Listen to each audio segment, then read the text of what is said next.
প্রস্তাবিত 2026-27 অর্থবছরের বাজেটে প্রসাধনী ও টয়লেট্রিজ পণ্যের ন্যূনতম ট্যারিফ ভ্যালু ও করভার যৌক্তিক পর্যায়ে কমানোর দাবি জানিয়েছে Bangladesh cosmetics and toiletries importers association BCTIA. দুপুরে রাজধানীর চকবাজারে বিসিটিআইএর কার্যালয়ে আয়োজিত সংবাদ সম্মেলনে এ দাবি জানানো হয়।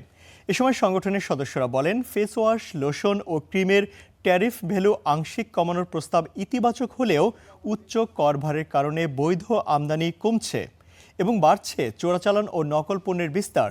তাই আন্তর্জাতিক বাজারের সঙ্গে সামঞ্জস্য রেখে ট্যারিফ ভ্যালু ও কর হার পুনর্নির্ধারণের দাবি জানান তারা।